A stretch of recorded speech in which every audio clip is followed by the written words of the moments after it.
Muito bem. E agora temos um fragmento menorzinho aqui, um período menor. Quem gostaria de fazer suas observações? Prof. Aí eu iria colocar, assim, vírgula ou 2 pontos, tais como, mas acho que não estaria errado também, né, da forma que ela colocou. Mas enfim, eu coloquei 2 pontos, tais como cistites, bronquites, diarreias crônicas, reumatismo, psoríase, e atividades antitumorais, contribuindo também para o processo de cicatrização. Deu essa, eu deixei igual, foi isso. Desculpa. Esqueci, depois de atividades antitumorais eu coloquei uma vírgula, percebi agora que no texto não tinha, fui eu que acrescentei. Uhum. Nós aqui no tais como, é muito comum as pessoas usarem tais como e 2 pontos, mas eu não acho nem bacana usar 2 pontos nesse caso aí. Aqui até que tem uma relação de vários elementos, então até que 2 pontos até que caberia. As pessoas têm usado, os 2 pontos ali, inclusive quando tem os 2 ou 3 elementos só. Tais como, 2 pontos, cistite e bronquite, por exemplo, eu acho muito estranho, porque os 2 pontos vão quebrar, eles não são necessários ali. Tais como, e aí você tem uma sequência sintática adequada. Então, neste caso que tem vários elementos, digamos que os 2 pontos até ajudaria a organizar, mas com poucos elementos, eu sugiro que vocês fujam dos 2 pontos nesses casos. Mas o problema aqui, que é o de fato um problema, é a questão da pontuação. Por quê?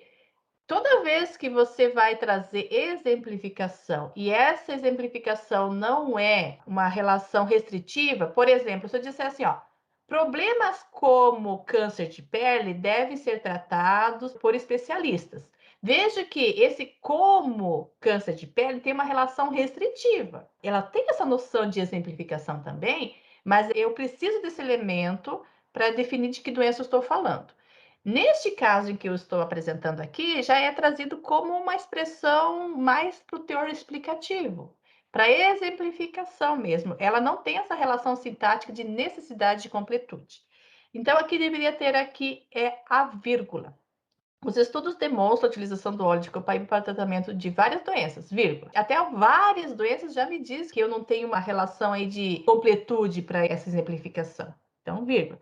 Como cistites, bronquites, diarreias crônicas. Aí nós temos um problema de ortografia, né? A nova ortografia vai dizer que nesse contexto aí, e paroxítona com ditongo aberto, a gente não vai mais acentuar, que é o exemplo do ideia. E outras palavras aqui que termina com eia, também caiu o acento, então não temos mais. Esse contribuindo, esse gerúndio também não ficou legal, né, prof? Não ficou bom. Poderia ser tipo, além disso, contribui para o processo de cicatrização? Justamente porque está retomando, veja que ele já trouxe uma exemplificação aqui no meio, e ele está dizendo lá, os estudos demonstram a utilização do óleo de copaíba para o tratamento de várias doenças e para o processo de cicatrização. Ou demonstra que o tratamento está sendo feito para isso, para aquilo, ou nós teríamos outra oração, né?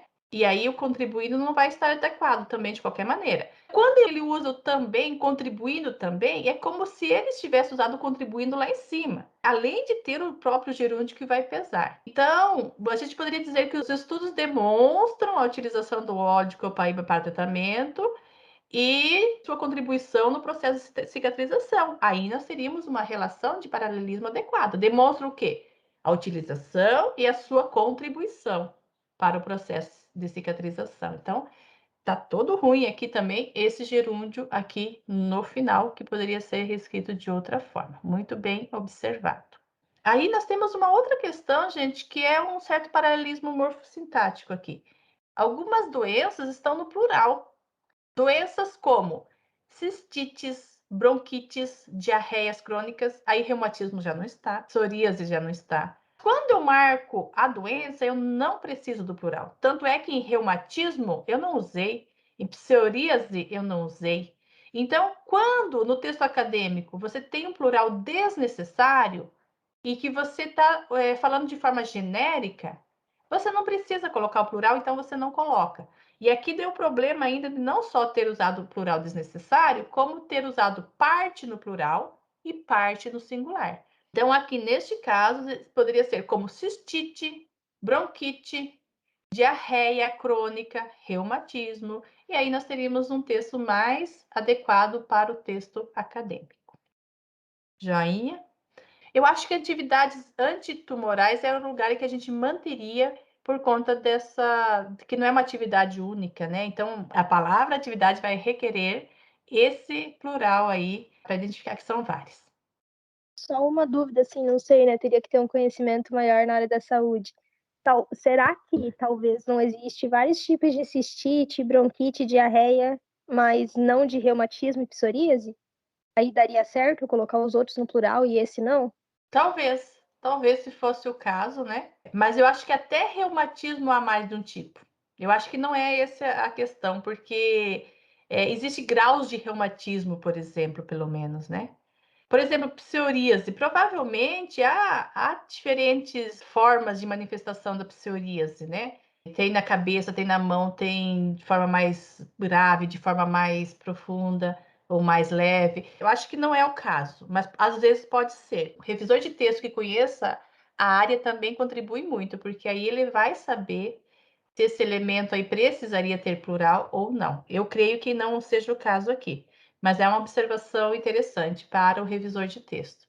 Ter de conhecer a área para, às vezes, não fazer mudanças que vão atrapalhar o texto em vez de ajudar.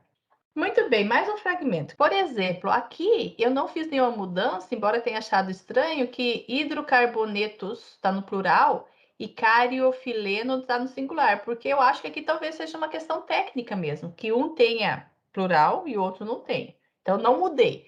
Se eu fosse a revisora desse texto, eu teria que dar uma olhadinha lá no Google para tentar entender se plural em um e singular no outro estaria adequado. Tais indicações terapêuticas se devem à presença dos compostos químicos hidrocarbonetos e cariofileno. Aqui não há problema, está um texto, uma oração com sujeito e predicado, bem organizada, sem problemas nenhum. Não deveria ser devem-se, prof. Não necessariamente. A questão da colocação pronominal, há alguns contextos em que exige antes. Há alguns contextos que exigem depois.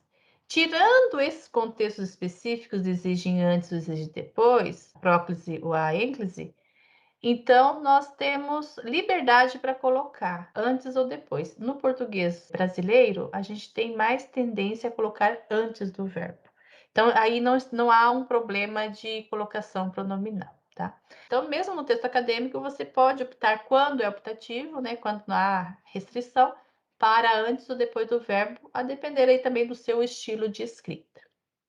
No segundo período, a aplicação do óleo do copaíba pode ser por via oral ou tópica, in natura ou em pomada, conforme apresentado nas literaturas pesquisadas. Gente, esse pode ser, o verbo ser, ele é muito usado numa proximidade grande com a língua oral. Então, a gente vê uma interferência da oralidade aqui, que é uma escrita que não fica uma escrita acadêmica. Por exemplo, qual outro verbo poderia usar?